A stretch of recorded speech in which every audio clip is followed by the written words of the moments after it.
I don't know anymore. 我在这个公 There's no 司 one 10 年 left. 了，也 Fortunately, we're 是 still 过了 doing 十几把 business 年了。online. If 这 not, 2天回来 I 2次，honestly don't know 视 how 频 we 就 would 快更好几遍， survive. It feels completely over. 真的没心情 These 拍视频。 machines are about to become 这 scrap 里大家 iron. 都没在，我又 Since 回来跟大 August, 家告别。 factories in 还有出 Dongguan 吃 and 东西， Shenzhen 到此这里 have 已经 been 开摆。 shutting down one after another. Piles of equipment are stacked everywhere, and for more than 10 days, not a single person has come to even take a look. Don't even think about selling them. Every machine is lying here like a dead body. If this continues, it will all rot into useless iron. For the past 2 years, China's economy has sunk into a gloomy state. Domestic demand has collapsed. Consumption is weak, and countless companies can't hold on anymore. They're being forced to shut down. Some Taiwanese invested firms were hit hard by U.S. tariffs and moved their production lines to Vietnam and Southeast Asia. Tens of thousands of Chinese workers are now facing unemployment. I'm 37 and already lost my job in Shenzhen. I'm relying on my husband and my boss just to get by. Life has become painfully simple, nothing like before. I once lived without worrying about anything. I never even thought about money. But now I compare food prices every day. To be honest, Shenzhen is no longer a place for young people. Forget getting rich, just surviving is hard. Yesterday, Boju ordered takeout, and the delivery guy looked like a fresh graduate. More and more college students are becoming delivery riders and couriers. The future feels darker by the day. There is really no way out. This city has over 10 million people. Yet the shops are deserted and countless apartments sit empty. Huangzhong town used to shine like a cloud of neon lights. Crowds used to pack the streets. Now even waving outside hotels, you can't find anyone. I just want to ask, where has everybody gone? Ladies, where are you? Do you know how stunning Huangzhong's East Hall used to be? People called it Little Hong Kong. It was once livelier than Shenzhen, Shanghai, or Guangzhou. Factories stood every few steps, followed by buzzing shopping streets. Lights glowed everywhere, and just around the next corner, you'd find a supermarket. Another hotel on the left, every street overflowing with people. But now the job market in Shenzhen has completely changed. Companies aren't rushing to recruit anymore. Whether big or small, they're slow to respond. Some job postings look like zombies, just sitting there, untouched. And you don't even know if they truly want to hire. There's no reply at all. She remembered how easy job hunting used to be. She could land a position in 1 or 2 weeks. She sent resumes in bulk, went to multiple interviews a day, and picked the best offer. She worked in live streaming. 4 hours a day used to be enough, then 5. Now, besides the 5-hour live stream, she has to work an additional 2 or 3 hours daily. He said everything feels different now. Do you know why Dongguan has turned into an empty city? In the past, Dongguan was filled with workers. The city attracted migrant laborers with promises of social security solutions and schooling for their children. But now it's all gone. I keep thinking, so many workers fought for decades, yet still can't afford even a tiny home. The once booming Dongguan is becoming a ghost city. Data shows Dongguan has lost over 1 million people in recent years, up to 42% of its total population, making it one of the fastest declining cities in China. Let me tell you how much I earned in 16 years in Shenzhen and how I survived with no house, no car, and no savings. I feel exhausted just thinking about it. Back in 2009, I came to Shenzhen through a school recruitment program. It was a chain store job. My first year salary was 2,000 Chinese yuan a month, then 2,600, and by the third year it reached 10,000. I worked 3.5 years and saved over 200,000 yuan. I supported myself and sent money home. After that, I returned to Guangxi for half a year to learn how to make rice noodles. In 2015, I opened a Luo siphon shop with a 200,000 yuan loan. But by 2017, it went bankrupt, leaving me 280,000 yuan in debt. Then I opened a small clothing shop. From 2018 to 2019, I ran a 10 square meter store in Changsha. After 2 years, I finally cleared my debt. Because the shop was too small, he closed it in July 2019 and opened another one in Shizui.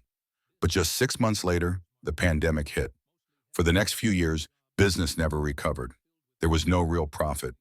In the end, he sighed. After 16 years of grinding in Shenzhen, all he had left was piles of unsold clothing. Family, as the only employee besides the boss, I just lost my job too.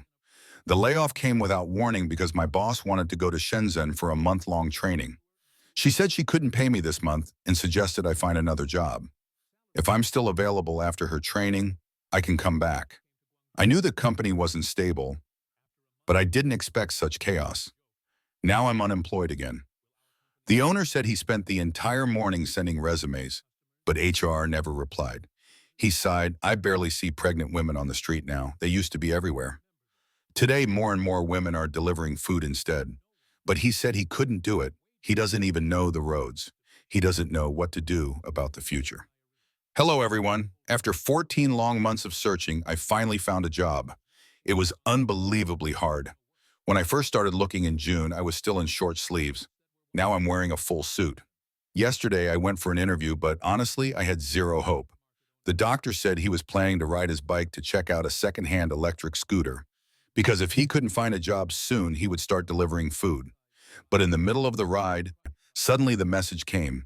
He passed the interview and had to report the next day.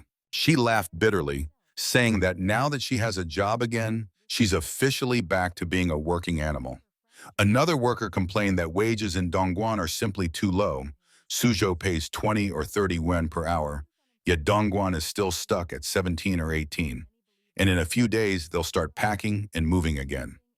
Yes, their card machine assembly line is relocating for the second time. We moved from Baoshan to Dongguan back in 2018. We poured more than 100,000 yuan into rebuilding production, stocking materials, cleaning the warehouse, and renovating. And now we're moving again. The workshop is already half emptied. The blogger said factory owners fear this kind of large-scale relocation the most because it's expensive, risky, and requires reinstalling every machine and mold from scratch. Then the company notified me to come in and settle my contract. I was fired. I don't even know how to describe the feeling. I worked here for more than 10 years. I'm the oldest employee. I held this video back for days because I didn't know how to say goodbye. Once I finish packing, I will leave. At the end of the month, I still have a few formalities to complete. And just like that, my career here is over. Boju said he's 40 now, and the layoff notice came out of nowhere. He has no idea what to do next. With children's tuition, rent, bills, pressure is choking him. He said he truly has no plan. The economy is terrible this year, and factories are collapsing everywhere. Everyone needs to cherish whatever job they still have. This factory used to be strong, producing electric motors, yet now barely any workers remain. The place is a wreck. It was once a thriving factory with glorious days 20, 30 years ago. Now it feels like a fading dream. I remember when I first entered the peach market 10 years ago. Changchun Tioxin Market, Doi, was legendary. Every recruitment event attracted huge crowds. What caused its collapse? The reasons are worth thinking about. We spent more than a decade in this factory. We moved here in July 2013, and today we're moving again. We're reluctant, we're sad. The iron shed used to hit 50 degrees in summer, and I worked inside it for 2 years. Amidst the trade war and the great industrial exodus, capital flight has become more obvious.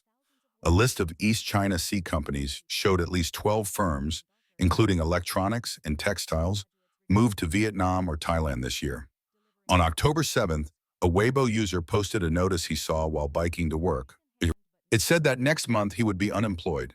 He worked at a telecom factory in Liushui town, Dongguan, earning 5,000 yuan a month. 3,200 went to the mortgage, and the remaining amount barely fed his family of 3. His notice explained that the entire factory was relocating out of Dongguan, and employees needed to confirm their status in person.